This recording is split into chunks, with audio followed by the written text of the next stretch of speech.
অনুশীলন শেষে সবাই অভিবাদন জানানোর পর তিনি কুলডাউনে গেলেন না, চলে গেলেন পেনাল্টি বক্সের বাইরে।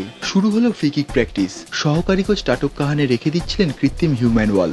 নেইমারের সঙ্গী হলেন দানি আলভেজ। দুজনে মিলে শুরু হলো ফ্রি কিক প্র্যাকটিস। প্রথম দিকে গায়ে মারছিলেন, ক্রস পিসের উপর দিয়ে উড়ে যাচ্ছিল বল। আস্তে আস্তে নিশানায় ফিরলেন, তখন যেন ফ্রি কিকই নিশানা খুঁজে নিচ্ছিল বল। ফুটবলের শিক্ষার্থীরা দেখতে পারেন কিভাবে ইনস্টেপ ব্যবহার করে তেকাটিতে বল রাখছিলেন এই মুহূর্তের সবচেয়ে আলোচিত ব্রাজিলিয়ান 10।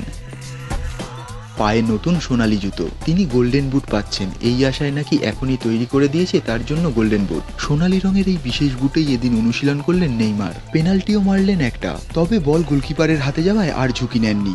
কনফিডেন্সটা চলে যাক এরকম একটা ম্যাচের আগে তা বোধহয় কেউই চাইবেন না। বল সত্যিই তার কথা শোনে। একেবারে শেষে পরপর 3টে বল রাখলেন কর্নার ফ্ল্যাগের পাশে। একের পর এক আউটসুইং করিয়ে রাখতে চাইলেন গোলের মধ্যে। তারপর জলের একটা বোতল তুলে নিয়ে ড্রেসিং রুমের দিকে রওনা হয়ে গেলেন। 22 বছর বয়সেই জানেন এই মুহূর্তে গোটা পৃথিবীর কি অসম্ভব চাপ তার উপর। নেইমারকে দেখে অবশ্য কিছুই বোঝার নেই।